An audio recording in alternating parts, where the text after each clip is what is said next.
అనుపాతం proportion. ముందు వీడియోలో మనం పార్ట్ 6లో అనుపాతం అంటే ఏమిటో తెలుసుకున్నాం. ఇప్పుడు అనుపాతం మీద కొన్ని ఉదాహరణలు మరియు అభ్యాసం కూడా చేద్దాము. ఇది 6th క్లాస్ మ్యాథమెటిక్స్ సంబంధించి ఏపీ న్యూ టెక్స్ట్ బుక్ సంబంధించిన సిలబస్. ఇది అనుపాతం అంటే ఏమిటో ముందు వీడియో తెలుసుకున్నాం. అనుపాతం మీద కొన్ని ఉదాహరణలు, ఇప్పుడు అభ్యాసం కూడా నేర్చుకుందాం. ఇది పేజ్ నెంబర్ 95, ఇది పేజ్ నెంబర్ 95.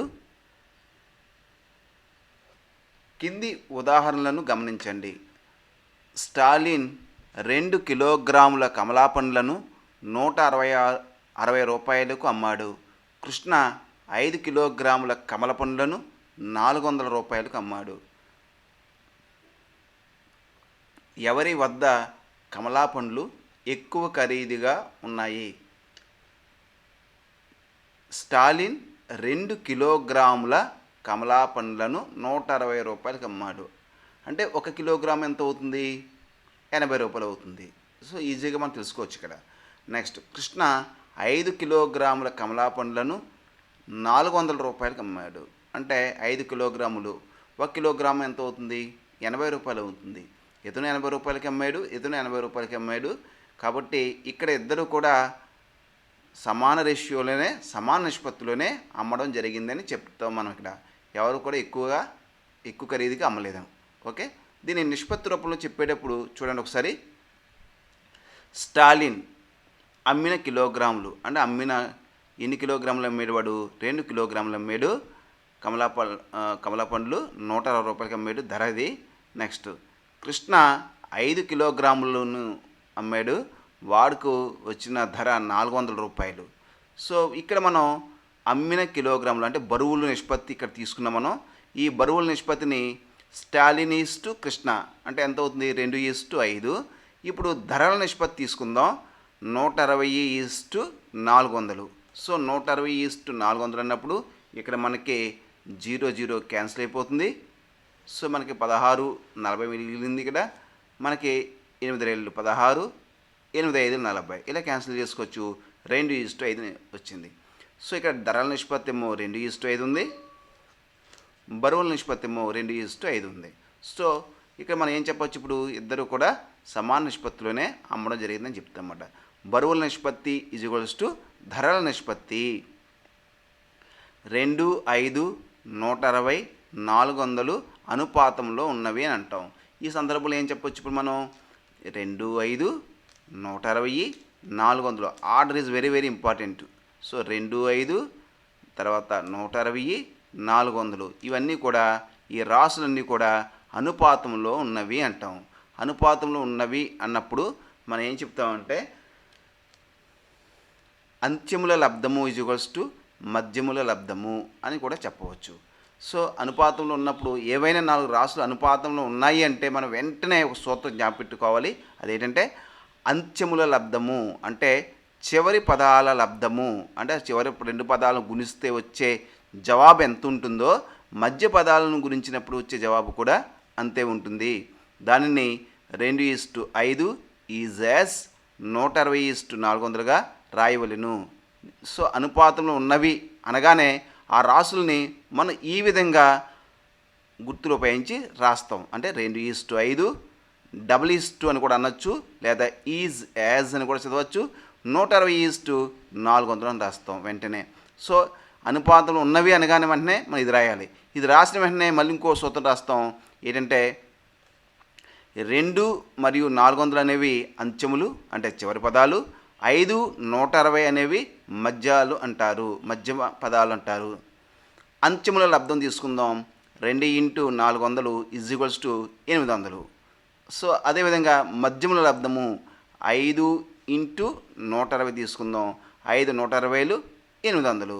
సో ఇప్పుడు అంత్యముల లబ్ధము మధ్యముల లబ్ధము సమానమైంది కాబట్టి ఈ 4 రాసులు అనుపాతంలో ఉన్నవి అంటారు. అనుపాతంలో ఉంటే కనుక అంత్యముల లబ్ధము = మధ్యముల లబ్ధము అవుతుంది. ఓకే, అంత్యముల లబ్ధము మధ్యముల లబ్ధము సమానమైతే ఆ రాసుల్ని అనుపాతంలో ఉన్నవి అంటారు. సో వైస్ వెర్స అనమాట.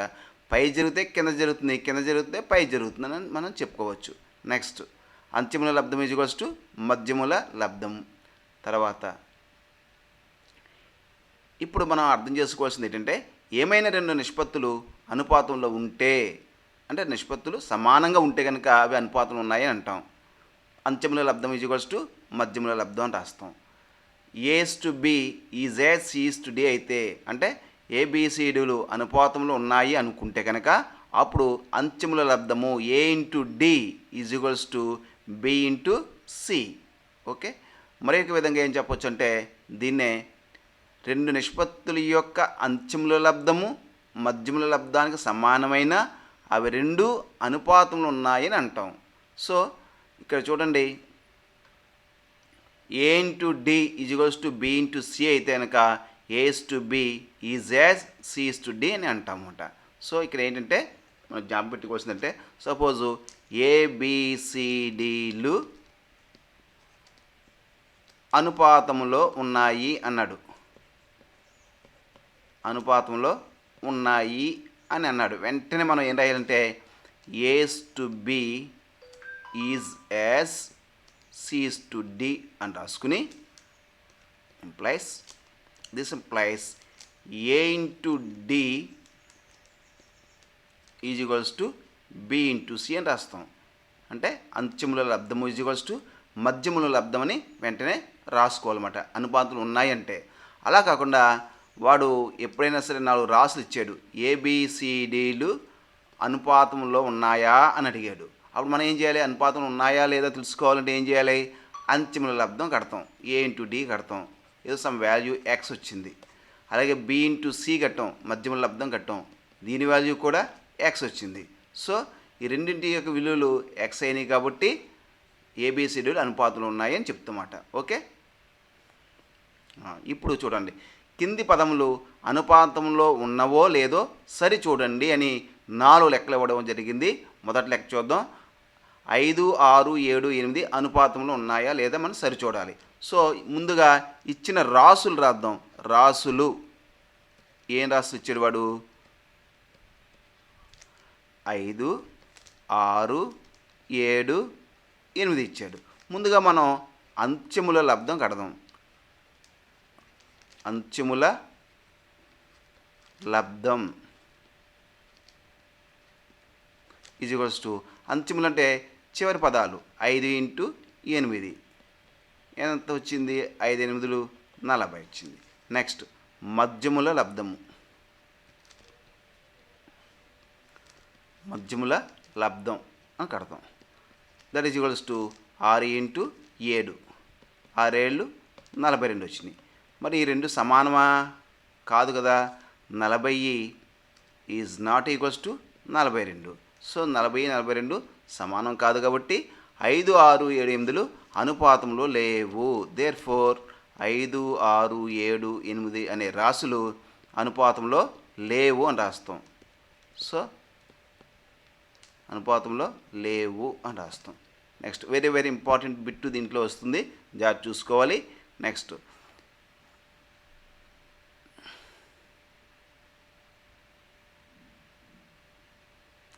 చూద్దాం, ఇది తప్పుడింది ఇక్కడ నెక్స్ట్ 2, 12, 3, 8 ఇచ్చిన రాసులు అయితే రాస్తున్నాను ఇక్కడ నేను. రాసులు 2, 12, 3, 18. ఇక్కడ మనం అంత్యముల లబ్ధము మధ్యముల లబ్ధం తీసుకుందాం. ముందుగా అంత్యముల లబ్ధం, అంత్యముల లబ్ధం ఏ ఇంటూ డి అనమాట. ఇక్కడ ఇలా కౌంటర్ ఇలా కూడా రాసుకోవచ్చు, ఏబిసిడి అని వీళ్ళ కింద రాసుకుని ఏ ఇంటూ డి అంత్యముల లబ్ధం. ఏ ఇంటూ డి అంటే 2 ఇంటూ 18, 2 18 36. నెక్స్ట్ మధ్యముల లబ్ధం, మధ్యముల లబ్ధం, మధ్యముల లబ్ధం అంటే బి ఇంటూ సి, మధ్య పదాల యొక్క లబ్ధం అంటే 12 ఇంటూ 3, 12 3 ఎంత 36. సో ఇక్కడ 36 ఈజ్ ఈక్వల్స్ టు 36 అంతే. అంటే అంత్యముల లబ్ధం ఈజ్ ఈక్వల్స్ టు మధ్యముల లబ్ధం. అంత్యముల లబ్ధం ఈజ్ ఈక్వల్స్ టు ఏమైంది, మధ్యముల లబ్ధం అయింది. కాబట్టి 2 దేర్ ఫోర్ 2, 12, 3, 18 అనుపాతములో ఉన్నాయి అని అంటాము. అనుపాతంలో ఉన్నాయి అని అంటాము. ఓకే. నెక్స్ట్ ఈ 4, 8, 7, 14 ఇచ్చాడు ఇక్కడ. ఇచ్చిన రాసులు ఏంటి? రాసులు 4, 8, 7, 14 ఇచ్చాడు ఇక్కడ. ఇందులో అంచెములు ఏమవుతాయి? 4, 18 అవుతాయి కదా. అంచెములు ఏమవుతాయి? 4, 14 అవుతాయి ఇక్కడ. సో ఇక్కడ మనం కింద కావాలంటే ఏ, బి, సి, డి అని రాసుకోండి. కావాలంటే మనం ఇక్కడ అంచెముల లబ్ధం కడదాం. అంచెముల లబ్ధము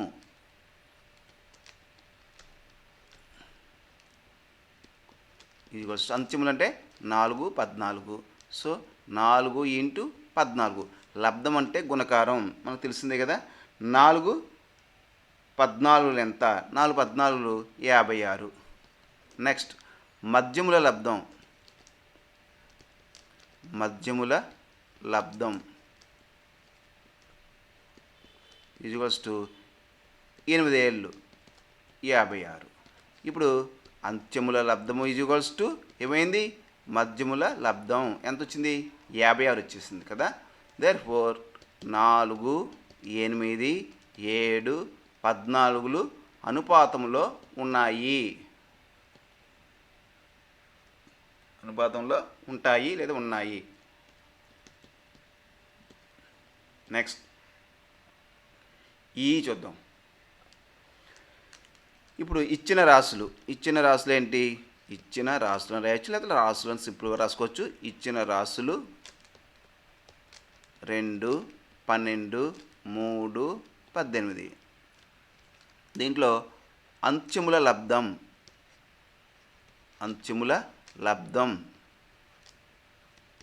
ఈజ్వల్స్ టు అంత్యముల లబ్ధం అంటే 2 × 18. కాబట్టి ఇక్కడ ఏ, బి, సి, డి అని రాసుకోండి. అంత్యములు అంటే ఏ × డి అని రాసుకోండి. 2 18 36. నెక్స్ట్ మధ్యముల లబ్ధం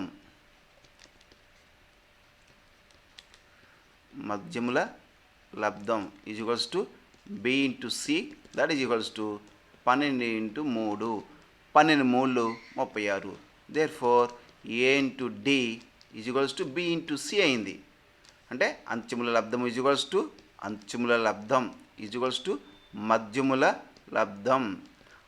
లా అని రాసిన ఇక్కడ మధ్యములు అంటే లా అని రాసిన మధ్యముల లబ్ధం.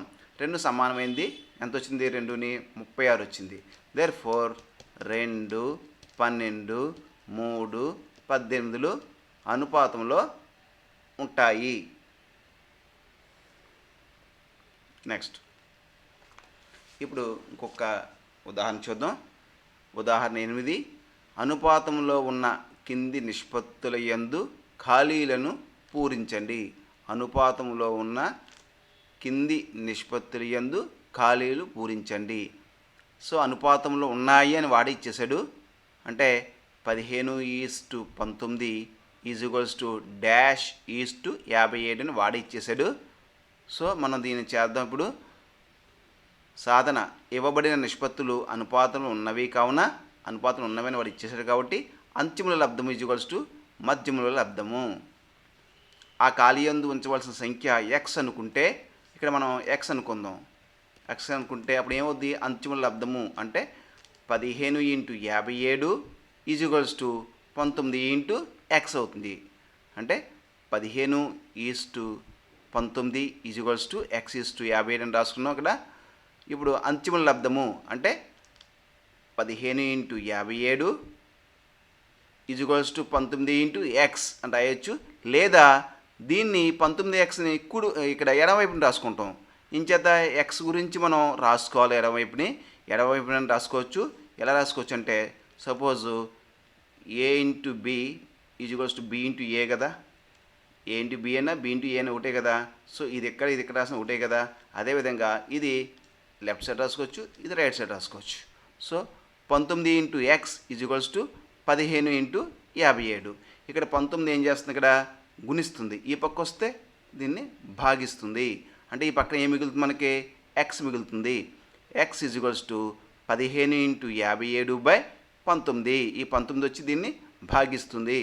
ఇప్పుడు మనకి 19 మూళ్ళు 57, 3 సార్లు క్యాన్సిల్ అయింది. ఇక్కడ 15 ఇంటూ 3 మిగిలింది కదా, ఇక్కడ 15 ఇంటూ 3. ఇప్పుడు 15 ఇంటూ 3 ఎంత అవుద్ది? 15 మూళ్ళు 15 ఇంటూ 3, 15 మూళ్ళు 45. సో ఆ ఖాళీలో ఉంచవలసిన సంఖ్య ఎంత? 45 అనమాట. నెక్స్ట్ ఇంకొకటి చూడండి, 13:-26:36.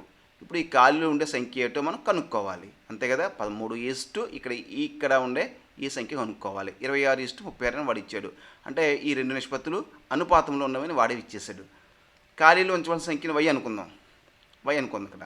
అప్పుడు ఏమవుద్ది? అప్పుడు 13:y అంటే 13:y, దీన్ని y అని రాసుకుందాం ఇక్కడ, ఈజ్వల్స్ టు 26:36.